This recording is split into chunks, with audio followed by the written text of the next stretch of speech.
Un visage mythique de l'histoire du cinéma. On l'aime tellement, Anna Karina. C'est trop gentil. Vous êtes là parce que ça fait 50 ans, eh bien, vous chantiez Anna.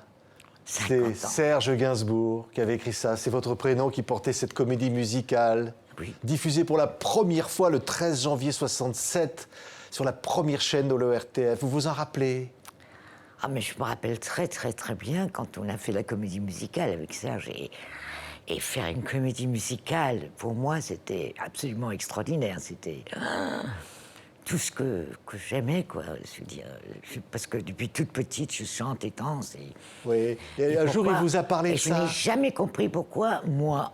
Parce qu'il y en avait d'autres. Il y avait Sylvie Vartan, il y avait Françoise Hardy, il y avait et beaucoup d'autres, à l'époque, qui étaient plutôt chanteuses.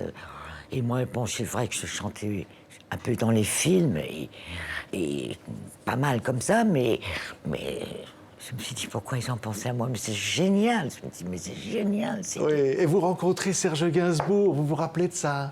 Ah, mais oui, alors, il était très élégant à l'époque, c'est avant qu'il devienne Gainsbourg. Et donc, il était gentil, très poli, très charmant. On a beaucoup répété. Il habitait à l'époque dans le centre, je crois, de Malraux, je crois, où il avait un studio. Je ne sais pas s'il habitait là, d'ailleurs, hein, je ne peux pas vous dire.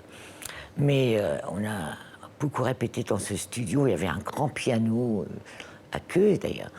Et il était très perfectionniste et vraiment tellement charmant. Et moi, je suis plutôt une bonne patte parce que j'adore travailler quand on me fait du bien, quoi.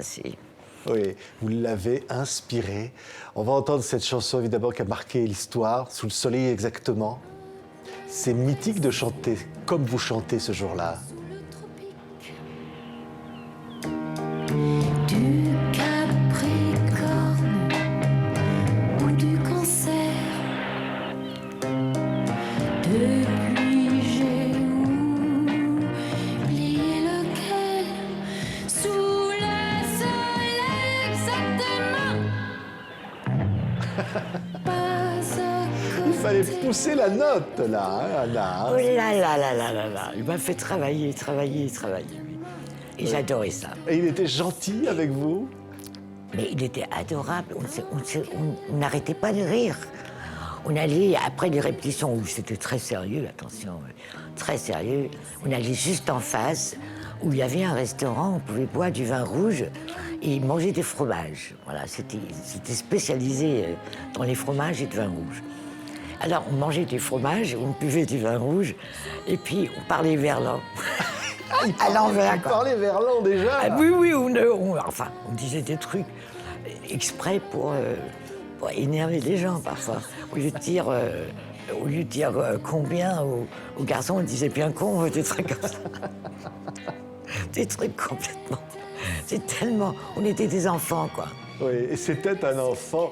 Écoutez ça, vous allez chanter ça sur la plage de Deauville, c'est mythique. Écoutez ces paroles. C'est vrai. Vers le Cap-Vert.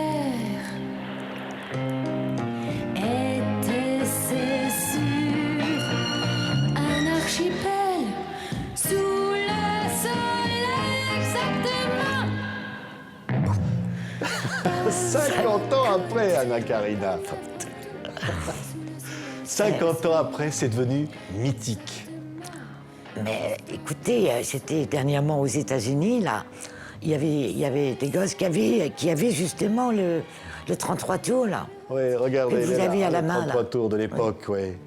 Et ça m'a beaucoup étonné. Où est-ce qu'ils ont eu ce disque, quoi? Et ils disent, mais non, mais quelqu'un l'avait acheté, voilà, un héritage, oui. C'est merveilleux. Aux États-Unis, quoi. Oui, c'est à Los merveilleux. Angeles. On va entendre d'autres extraits de Anna, parce qu'il y a tellement de morceaux. Alors, il faut dire, alors, il n'y a rien, je disais ça comme ça. On va entendre la voix de Gainsbourg avec vous. Vous chantez en duo, et c'est une vraie comédie musicale. Donc, c'est l'histoire d'une jeune fille croisée un jour sur une gare, Ben oui. et par un publicitaire. Elle perd fou ses amoureux. lunettes et on fait une photo. Voilà. Oui, fou amoureux, il va essayer de retrouver cette fille partout. Il la voit, il croit la voir. Mais c'est ça, oui. Et pourtant, il travaille pour lui. Faut pas vous fâcher. simplement travailler avec un type toute la journée, ça peut donner des idées, c'est normal. Moi, je suis anormale, si c'est ça que vous voulez dire. C'est vous qui lui répondez, là. C'était drôle, hein. Oui, c'était drôle. Anna. Vous êtes sûrement une affaire. Oui. C'est sûrement une affaire, mais vous ne devez pas le savoir. Et alors, vous avez découvert... Il était gonflé, là, Oui, quand même. vous avez découvert cette pièce. C'était d'une originalité, d'une modernité. On n'avait jamais vu ça à l'époque. Oui, oui, Koralnik qui faisait la mise en scène, il était gonflé, comme vous dites, oui. On chantait au milieu des voitures qui étaient dans la rue, au milieu du trafic, quoi. Oui. Vous tournez au Bus Palladium. Voilà, ah ben oui, mais ça, là, j'ai pas tourné, moi. Ça, c'était avec Eddie Mitchell Oui. Il y a Marianne Faithfull. et Jean-Claude Brialy, Oui. avec qui j'avais déjà tourné déjà pas mal de films, avec Jean-Claude. Et donc, on se connaissait quand même très, très, très bien. Et c'était... Je me suis vraiment trouvée, on peut dire, dans une famille, quoi. Et j'ai connu Serge, c'était magnifique et c'était un cadeau du ciel. Un cadeau du ciel. On va entendre encore un jour comme un autre. Parce qu'il faut quand même dire qu'il y a des chansons merveilleuses dans cette comédie musicale qui sont devenues mythiques avec le temps. C'est les mots, le son de Michel Colombier, les arrangements de Michel magnifique. Colombier. Ah, Michel Colombier, formidable. Pourquoi, Anna, Anna, restes-tu seule avec toi? Il y a l'extraordinaire orchestration, cette influence Ouais. de la musique qui venait d'Angleterre aussi, qui est là, la musique pop. Ah oui, il y avait ça aussi, c'est sûr. C'était tout ça. C'était... Oui, c'était un cadeau, quoi, sublime. Et alors à l'époque, quand ça passe à la télévision, ça fait pas que des heureux, hein? Non, ça ne fait pas que c'est sûr. Il y a même eu des gens qui râlaient, je crois, pas mal, mais il y avait des jeunes qui ont adoré ça. Donc, et puis bon, si c'est pas sorti au cinéma, parce qu'à l'époque, avec la télé, et même aujourd'hui, sauf si on a un contrat avec Canal+, ou je sais pas qui, c'était difficile, quoi. Oui. Mais c'est quand même sorti au Japon, hein. C'est sorti au Japon, Ouais, dans le ouais, monde ouais. entier. Oui. Ça va marquer l'œuvre de Gainsbourg. On va vous entendre Mais avec la pas à voix de l'époque, Jean-Claude hein, Brialy. des années bien plus tard, bien sûr. Hein, Bien plus tard. Poison violent, c'est ça, la voix de Jean-Claude Brialy. Ouais. Incroyable, Jean-Claude Brialy là-dedans. Ben oui, mais il chantait déjà un peu quand même, hein, Jean-Claude, à l'époque aussi. Oui. Et il y a cette ambiance extraordinaire qui règne sur le tournage, Anna. C'est vrai. On était comme des petits, je sais pas, oui, ça marchait tout seul. Parce qu'au fait, on n'a pas eu beaucoup de temps, hein, pour faire tout ça. Et puis, il fallait quand même chanter en playback dans la rue, et au milieu de toute la circulation, des gens, etc., qui parlaient. C'était... parce que vous pensez bien qu'on ne pouvait pas emmener un orchestre dans la rue, quand même. Donc, on a tout fait en playback, bien sûr. Comme ça se fait souvent, les comédies musicales. Et après on va en studio. Et d'ailleurs, quand j'ai chanté Sous le soleil exactement en studio, on n'avait qu'une heure pour le faire. Parce qu'après, il y avait Mireille Mathieu qui chantait avec le Grand Orchestre de Paris, donc, qui allait chanter, et que c'était très précis, hein. Alors, il fallait faire toute la chanson en si peu de temps. Et puis, on a réussi, je l'ai fait d'un coup. Et Roller Girl. Et Roller Girl, c'était Elle bien aussi. disait quoi, Ah, mais cette ça, c'est chanson très connu aux États-Unis. Il y a même Ouais. des groupes qui ont chanté Roller Girl. Hein, ça disait quoi, Roller Ouais. Girl, Anna? Vous vous rappelez la musique, les paroles? Oui, mais bien sûr, oui. Je suis, voilà. Ah. Je suis la fille. Toute levée, les camions s'estampent, je suis la Roller Girl.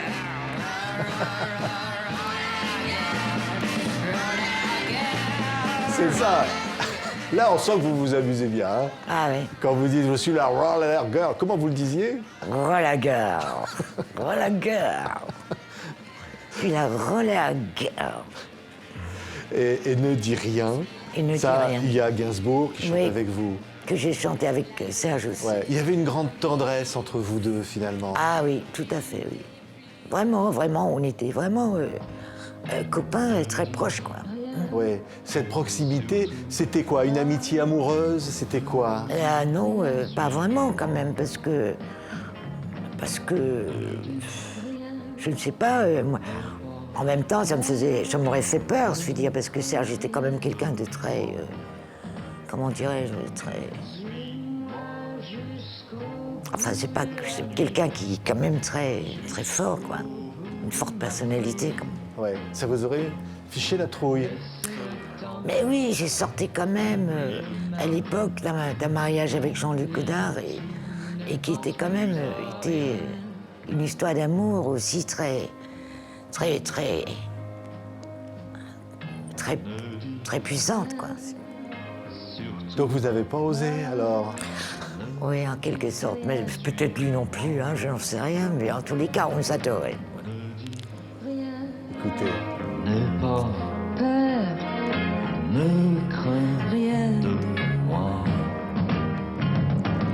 Suis-moi jusqu'au bout de la nuit, jusqu'au bout de ma folie. Laisse le temps, oublie demain.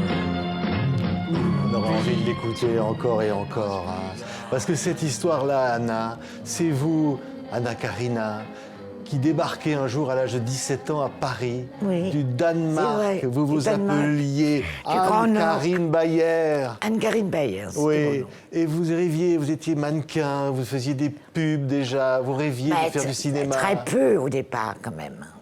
J'ai fait quelques photos grâce à Catherine Harlet, qui m'a trouvée dans la rue, enfin au Flore, pas au Flore, au Démago, pardon. Au Démago, et qui m'a demandé si je pouvais pas faire des photos. Le lendemain, c'était un dimanche. Et je dis, des photos, quel genre de photos? Parce que mon grand-père m'avait toujours dit, tu ne parles pas aux étrangers, mais c'était moi l'étrangère. J'étais obligée de parler. Je parlais en anglais à l'époque. Donc, elle parlait anglais aussi, et voilà, j'ai fait des photos, et le lendemain quand même, parce que j'ai dit à Catherine Harlet, j'ai dit, écoutez, c'est d'accord, si vous venez avec beaucoup de monde, comme ça, c'est bon. Mais si vous venez comme ça, tout seul, avec quelqu'un, c'est pas bon. Et parce que dans ma petite tête à moi naïve, c'est pas si naïf que ça, au fait, je me suis dit, s'il y a beaucoup de monde et que ça tourne mal, eh ben, il y a toujours un pour me défendre. Je vous jure que c'est vrai. C'est un peu bête, mais ça marche quand même. Elle a ri quand je lui ai dit ça. Catherine Harlet, elle a ri. Elle a dit, mais évidemment, je suis venue avec beaucoup de monde parce qu'il y a tous les coiffeurs, il y a la maquilleuse, il y a tous les photographes, il y a tous les techniciens. Et forcément, je ne vais pas arriver toute seule. Oui, ils sont venus me chercher. Voilà, on a fait des photos à l'époque, à Paris, hein, des photos de mode. Et là, elle m'a dit, bon, tu débutes, t'es pas très doué, je peux te filer que 9000 balles. C'était 9000 anciens francs, je dis bien anciens. Je dis, mais ça m'arrange bien. Je dis, oui, mais je peux pas le payer avant qu'on publie les photos dans le journal. Et c'était pour Jour de France. Alors là, j'ai dit, oh là là, parce que moi, j'étais maigre, hein, j'avais pas mangé déjà depuis une semaine, quoi. Et elle m'a dit, mais bon, puisque c'est comme ça, que t'es malheureuse, je vais te donner des photos. Donc elle m'a donné des photos, et elle a dit, je vais te donner des adresses aussi. Elle m'a donné l'adresse du journal Elle, où il y avait Hélène Lazarev, qui était la directrice à l'époque. Et je suis arrivée avec ma petite gueule, et enfin, j'étais plutôt grande pour l'époque. Hein. 1m70, c'est grand quand même, 72 même. Et avec mes photos, elle a dit, ah oui, non, mais on va voir si elle est photogénique. Alors, ils m'ont coupé les cheveux, ils m'ont maquillé, ils m'ont fait bien une veste jaune. Et puis tout à coup, il y a une dame qui arrive au maquillage, parce que je parlais anglais avec la maquilleuse, et qui me dit en anglais, mais au fait, tu t'appelles comment, mon petit? Little girl. J'ai dit, je m'appelle Anne-Karine Bayer.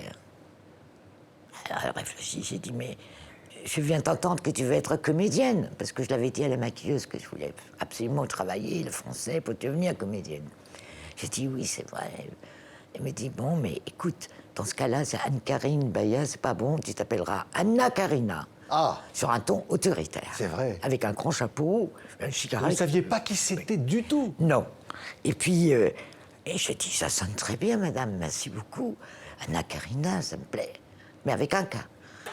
Et elle est partie. Et puis, je ne l'ai plus jamais revue de ma vie. Et une fois qu'elle est partie, j'ai dit, mais c'était qui cette dame? Alors, il y a la maquilleuse qui me dit, c'est madame Coco Chanel. Je dis, ah, Coco Chanel, ça me dit quelque chose. Oui, la grande couturière, là. Je dis, ah bon? Oui, c'est la meilleure amie d'Hélène Lazareff, la directrice du journal Elle. Voilà. Et c'est comme ça que je suis devenue Anna Karina, parce que j'ai eu la couverture du journal Elle. Je ne sais pas par quel miracle, la photo d'essai, quoi. Qui est apparue sur le journal, et en couverture. Hein. Et à l'intérieur, il y avait marqué Anna Karina avec un C. Alors, je me suis dit, bon, mais je vais rectifier ça vite fait, mais pas, évidemment, pas râler, hein, j'étais bien contente. Et après, j'ai fait beaucoup de photos pour le journal Elle, comme junior surtout, parce que j'étais encore très jeune. Et puis, j'ai fait 18 ans, j'ai fait Jardin des modes, j'ai fait... j'ai pas arrêté, quoi. C'est formidable, Anna. Bah, écoutez... Et je gardais mon argent pour pouvoir, justement, apprendre le français. Hein. Donc, j'allais, je prenais des cours et tout, et j'allais au cinéma. Et un jour, j'ai compris que quand... J'ai resté toute la journée, parce qu'à l'époque, c'était permanent, c'était non-stop, comme on dit. Et je restais toute la journée. Et j'ai fini par comprendre, quand j'ai voyé un film avec Gérard Philippe, que quand il disait « Bonsoir, madame », ça voulait dire la même chose que quand Gabin disait « Salut, ma vieille » dans un autre film. Et donc, j'apprenais à la fois l'argot, on peut dire... On va entendre un petit bout de Pistolet, Joe, Pistolet, pour Joe. revenir à Anna. Écoutez ça. Que d'un œil, l'autre reste toujours ouvert. Pistolet, tu ne tords que d'un œil, celui de côté est envers. Pistolet, Joe.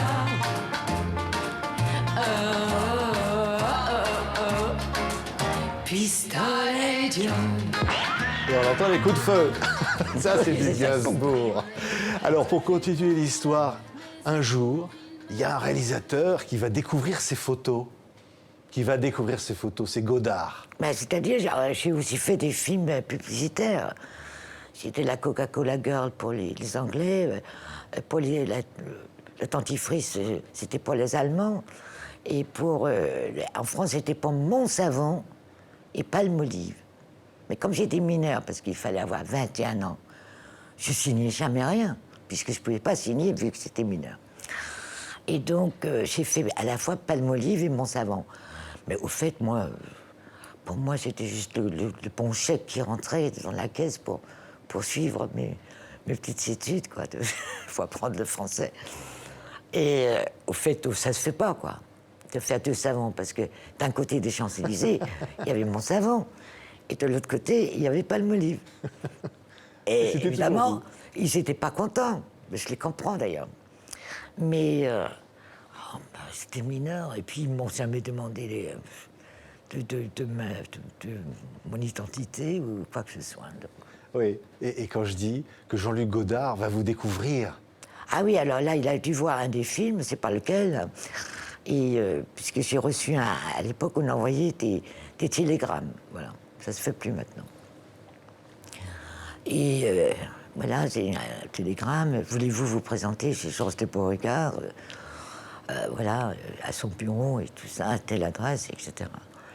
Et je dis, bon, mais j'y vais pour voir ce que c'est, parce que... Et il m'a dit, bon, c'est pas un petit rôle, il me fait. Je dis, mais très bien, je suis très contente. Tu débutais dans un petit rôle, il me dit, il faut vous déshabiller. Alors j'ai dit, ah non. J'ai dit, mais quoi, il me fait, je vous ai vu au cinéma toute nue. J'ai dit, mais jamais de la vie, monsieur. J'avais de la mousse jusqu'au cou, là. Vous n'avez rien vu du tout, j'avais un maillot de bain en dessous. Alors, je dis, et puis je suis parti, je n'ai pas voulu le faire, bien sûr. Je ne voulais pas me déshabiller. J'ai dit, moi, je ne me déshabille pas, et je fais partie. Alors, le temps passe, etc. Je continue à faire des photos. Et entre-temps, j'ai évidemment quelques amis sympathiques comme ça. Et un jour, je reçois un autre télégramme. Et puis, il y a marqué cette fois, c'est peut-être pour le rôle principal. C'est à peu près 3 ou 4 mois plus tard. J'ai dit, mais c'est pas possible. Ça veut dire quoi? C'est un mec qui veut me draguer. J'ai dit, signé Jean-Luc Godard. Moi, je me rappelais pas. Et alors, il y a mes amis qui me disent, mais tu es folle, mais Jean-Luc Godard, il vient de faire un film génial avec Gene Seberg et Jean-Paul Belmondo, à bout de souffle. J'ai dit, ah oui, mais c'est pas un monsieur avec des lunettes noires comme ça, on voit jamais ses yeux. Et j'ai dit, si, c'est lui. J'ai dit, mais alors, je suis partie en claquant la porte. Mais c'est pas grave, tu vas le voir, puisqu'il te renonce. Là, oui. Et alors, je suis allée le voir. Il m'a regardé comme ça. Il a fait le tour autour de moi. Et j'ai dit, mais il faut pas me déshabiller. Je ne vais pas me déshabiller. Je lui ai dit, c'est pas un film politique. Il me fait. Je dis, quoi? Un film politique? Mais monsieur, c'est pas possible. J'ai dit, je ne peux pas faire un film politique, moi. Faire un discours politique, c'est impossible. Pour être honnête, quoi, je suis honnête. Il me dit, ne vous occupez pas de ça, il n'y a qu'à faire ce que je vous dis de faire. Mot d'amour. J'ai dit, oui, mais il y a autre chose. Il me dit, quoi encore? Il commence à s'énerver gravement. J'ai dit que, il a dit, vous venez signer votre contrat demain. J'ai pas fait d'essai, rien du tout. Surprenant, non? J'ai dit, mais je peux pas. Il me dit, mais qu'est-ce qu'il y a encore? Mais venez avec votre maman, il fait, si vous pouvez pas. Si vous êtes mineur. C'est ce que j'ai dit, je suis mineur. J'ai dit, oui, mais le problème, c'est que ma mère, elle n'habite pas à Paris. J'ai dit, oh là là là là. Elle me dit, que vous casse-bonbon, là, hein, c'est pas possible. Et elle dit, mais appelez votre mère, dites-lui de venir à Paris, qu'elle prenne l'avion. Alors, je dis, mais ma mère n'a jamais pris l'avion de sa vie. Elle voudrait peut-être pas venir prendre l'avion. Il me dit, oh là là là là là là, il me fait encore bon. Bon, on va lui envoyer un billet quand même, vous l'appelez. Et voilà, j'appelle ma mère, allô maman. Je lui avais pas parlé depuis 6 mois. Parce qu'on était un peu fâchés à cause d'une autre histoire. Voilà. Et donc, j'ai dit, c'est moi, Anne-Carine, il faut que tu viennes à Paris. Signer un contrat, je veux faire du cinéma. Enfin, on me propose de faire un rôle politique. Elle me fait, quoi, toi, dans un rôle politique, au cinéma? C'est pas possible, elle me fait. Elle raccroche, elle dit, t'es folle. Elle raccroche. Je rappelle ma mère, j'ai dit, maman, c'est vraiment vrai. Et je te jure que c'est vrai. Et de toute façon, tant payé, on va te l'envoyer, tu prends l'avion. Et puis elle est venue, ma mère, signer le contrat, au fait. C'est merveilleux, hein, Anna Karina. Mais il faut peut-être dire un petit mot sur Kouranik, puis à Kouranik quand même. Alors, on va dire, je n'ai qu'un seul mot à lui dire. Ça, c'est encore avec Brielli et vous. C'est encore sur la comédie musicale Anna. Merveilleuse orchestration, merveilleux souvenir. Mais je voudrais quand même, puisqu'on parlait de Godard, dire un mot de Pierrot le Fou, qui est quand même considéré aujourd'hui comme un des plus grands films de l'histoire du cinéma. Oui, mais nous, on ne se rendait pas compte. Enfin, on ne s'est pas rendu compte à l'époque. On faisait ça parce que c'était merveilleux, on se sentait à l'aise, on était contents de faire ça, quoi.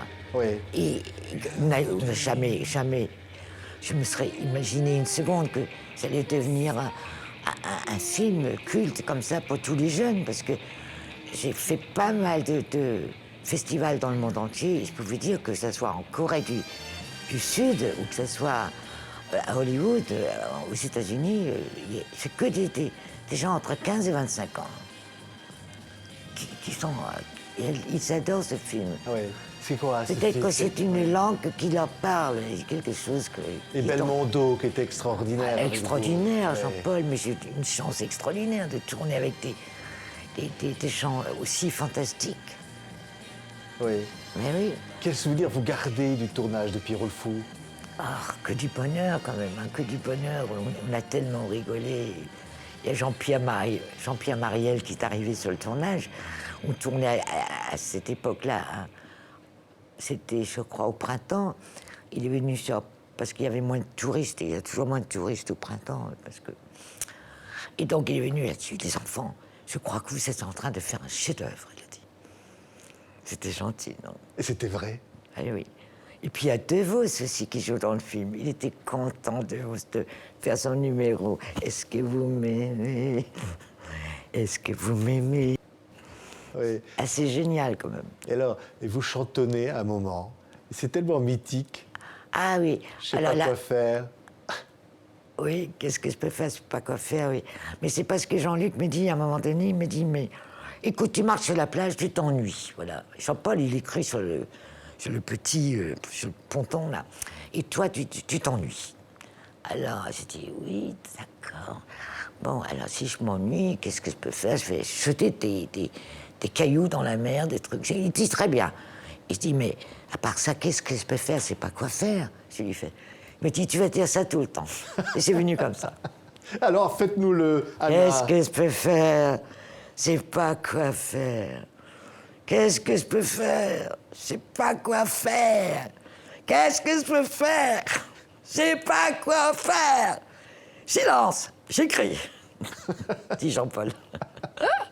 C'est extraordinaire. On va réentendre Sous le soleil exactement, encore quelques instants, pour reparler d'Anna, Serge Gainsbourg, ces moments mythiques, Anna Karina, où vous êtes entrée dans le cœur des gens.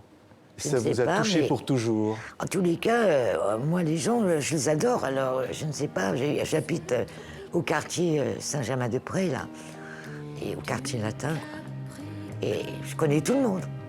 Ah, ça, je vous le jure que c'est vrai. Vous êtes restée une Aussi, au petite... supermarché, toutes les filles du supermarché, Vous êtes- tout le monde. J'allais dire, vous êtes restée une petite fille, toujours. Mais je ne peux pas me changer, je suis comme ça. C'est tout naturel. Enfin, je peux faire des trucs dramatiques aussi, hein, comme la religieuse. Oui. Ah oui, oui, avec Jacques Autre Rivette. chose. Avec ça. Hein Oui, bien sûr. La nouvelle vague, vous êtes extraordinaire. Mais jouer, c'est quelque chose Mais qui... c'était une chose que je faisais déjà toute petite. Je jouais, tout le temps. Ou alors je pleurais, mais quand je pleurais, je me cachais. Toujours d'ailleurs. Vous ne me voyez pas hein, quand je suis triste. Oui. Oui, mais quand même, jouer. C'est de votre vie, ça, jouer. Vous êtes amusé toujours. Toujours. Mais oui. J'ai pleuré aussi dans ma vie, croyez-moi. Mais je ne me montre pas quand je pleure. Et je remercie encore Pierre Poiralnick, bien sûr, et notre petit Gainsbourg qui est parti. Enfin, notre petit, je veux dire, notre grand Gainsbourg, en fait. Notre génie. Parce qu'il était génial, Gainsbourg. Je remercie tous les deux de m'avoir fait ce cadeau, quoi. Je vais me mettre à pleurer si je continue. Merci beaucoup, Anna Karina. Et vous aussi, je vous remercie. Merci beaucoup d'avoir été avec nous. Un archipel sous le soleil exactement. Pas à côté, pas n'importe où. Sous le soleil, exactement. Juste en